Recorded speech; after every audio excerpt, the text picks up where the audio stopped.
Oui, merci Madame la Présidente. Je ne vais pas redévelopper ce que j'ai dit l'autre jour, même si ça mériterait une nouvelle fois de le redire à Denis, parce que l'autre jour, il a encore repris des faux chiffres sur le nombre de passagers. C'est un peu, mon cher Denis, comme si un marchand de chaussures disait qu'il avait vendu 100 000 chaussures au lieu de dire 50 000 paires. Donc c'est exactement la même chose. Le nombre de passagers, il faut le diviser par 2 en réalité. Alors, moi, je veux saluer d'abord... Qu'est-ce qui permet de dire qu'il faut le diviser par 2? Non, tu répondras tout à l'heure. Permettez-moi quand même de souligner l'excellent travail fait par l'ARD, qui est un vrai gros travail. On a posé d'ailleurs la question à Denis en commission. Il nous a précisé que c'était un travail qui a été fait dans un espace-temps plutôt restreint. Et donc, il faut le saluer. Il y a eu une grosse recherche. Néanmoins, un certain nombre d'éléments sont biaisés. Et je vais vous les donner. Par exemple, dès le début de ce rapport, quand on parle d'ailleurs d'un classement de 40e aéroport, ouais, on est passé devant Brive-la-Gaillarde. Ah, ça, il faut le faire. Enfin, on est quand même encore derrière Poitiers. Alors, je parle d'études biaisées, je vous en donne la preuve. L'aéroport de Genève, qui est dans la zone de chalandise franc-comtoise, elle entre pleinement dedans d'ailleurs. Cet aéroport, sous prétexte qu'il est international, ne rentre pas dans le cadre de l'étude parce qu'on n'a pris que les aéroports régionaux, que sont Lyon et Mulhouse. Je parle des gros aéroports. Mais franchement, les utilisateurs de l'avion, ils se foutent pas mal de savoir qu'il soit régional ou international. Ils vont là où il y a une offre, la meilleure possible en termes de tarifs. Un point, c'est tout. Et d'ailleurs, les gens de Pontarlier jusqu'à Saint-Claude et tout le sud Jura, ben, ils vont à Genève, voire à Lyon. Parce que c'est intéressant, parce qu'il y a une offre qui est conséquente. Donc je trouve un peu dommage que cette étude l'ait évacuée dans le calcul qui est fait. Et on le revoit à plusieurs endroits. Ensuite, ça a été un peu dit par Brigitte, mais le rapport de l'exploitant, de la société d'exploitation, le dit clairement, page 5. Les compagnies sont très exigeantes, ce qui va nous obliger à avoir des investissements. Il faut prendre aussi le rapport de la société d'exploitation, qui est plutôt clair. Alors, il faut savoir un peu lire entre les lignes, mais ça nous annonce des gros investissements en termes de pistes, en termes de bâtiments, en termes d'aérogares, etc., etc. Donc, quand on met son doigt dans ce genre d'exercice, le bras peut se faire avaler, voire plus.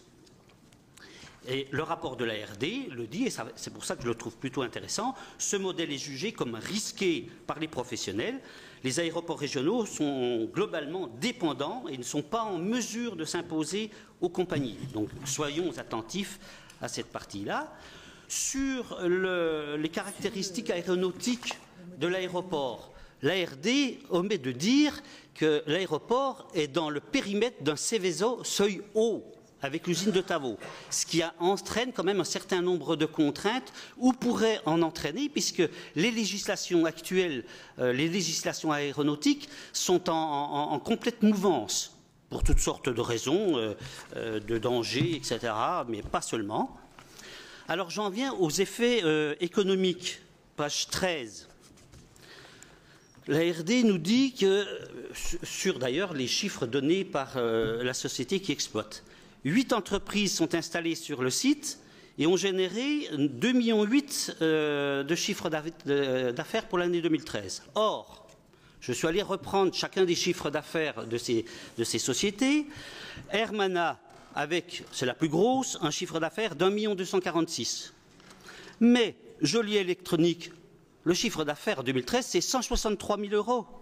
Bourgogne Aéroservice, le chiffre d'affaires 2013, c'est 38 000 €. Et encore, le siège social est dans le 89. UDLS Sécurité, chiffre d'affaires 2 477 €. Enfin, la plus grosse des sociétés, CK, c'est 136 millions d'euros. Mais pas à Tavaux. Ils sont dans le 95. Donc ça génère absolument pas de chiffres sur le territoire. Et c'est des études. Alors il n'y a pas, pour le coup, il n'y a pas d'emplois locaux là. Hein. Donc je mets en doute ce chiffre sur les effets économiques directs. Sur les autres effets économiques, je pense que c'est des visions de l'esprit. Hein. Alors, ce n'est pas une invention de la RD, c'est des chiffres de promoteurs d'aéroports internationaux qui sont repris. On pourrait en reparler, je ne vais pas me lancer là-dedans. Alors, on s'apprête, nous, aujourd'hui, à mettre 300 000 € de plus dans cette infrastructure. Ça fait en gros 7,5 € par passager. Sachant que ce même passager en rapporte que 1,95, c'est écrit page 13, c'est donc une opération plus que coûteuse pour les collectivités et en particulier pour la région. Je toujours précisé dans les choses intéressantes, mais avec les changements intervenus ces dernières semaines, on nous précise que la Côte d'Or est le principal pourvoyeur de clients. Ce que je vous avais dit d'ailleurs il y a plusieurs mois, ça se confirme, c'est très bien. Étant donné qu'il va y avoir un rapprochement Bourgogne-Franche-Comté, on peut dire franchement, ça sera nos concitoyens. C'est toujours intéressant. Sur la page 16, la carte qui vous présente la zone de chalandise vous montre très clairement que Genève est exclue et qu'elle ne le devrait pas, notamment pour ce que j'ai dit sur toute la partie montagne de notre Franche-Comté. Enfin, sur la page 19 et les vols réceptifs de Dole-Jura. C'est à vous, hein. En m'appuyant sur les données de l'exploitant, je note tout de même que chaque liaison est en moyenne déficitaire en termes d'arrivée sur le territoire. C'est-à-dire qu'on a plus de gens qui partent de Dole qu'il n'en arrivent. C'était la question que vous vous posiez, Madame la Présidente, il y a quelques mois. Savoir si ça amenait des touristes. Ben non.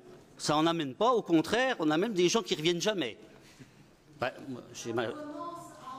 Soyons quand même objectifs. Non, Madame la Présidente, vous aviez pris l'exemple de l'Angleterre, 230, je crois, passagers, ça fait quand même pas beaucoup, puis ils vont tous à Beaune en plus. Alors, pour la future région, ça sera bien. Donc c'est page 12. Un dernier petit point sur les chiffres qui sont annoncés. Alors, ce n'est pas les chiffres de la RD. Hein. La RD utilise des chiffres qu'on lui donne. Page 20, sur les 331 € du montant moyen laissé par les touristes sur notre territoire. Non, là c'est du foutage de gueule. Non, mais très honnêtement, c'est ça. Je veux dire, franchement, la page d'après, on a Bordeaux qui est à 307 et Marseille à 310. Tavaux ferait mieux que Bordeaux et Marseille? Non, mais c'est quoi ça?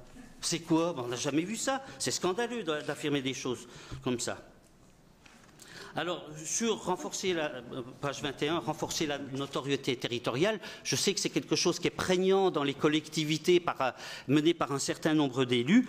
Je m'interroge sur le fait que l'ARD, dans ce cas-là, a plutôt instruit à charge. J'aurais préféré qu'on utilise un comparatif en termes de notoriété territoriale autre que Béziers. Béziers, évidemment, on a des milliers de touristes anglais et allemands, enfin en tous les cas le nord de l'Europe, qui viennent se baigner, à Valras et compagnie. Nous, à Dole, on a les Goubeaux. On a les Goubeaux, c'est la jonction de la Loue et puis du Doubs. Il y a 50 km de plage de galets envahis par de la renouée. Les Goubeaux.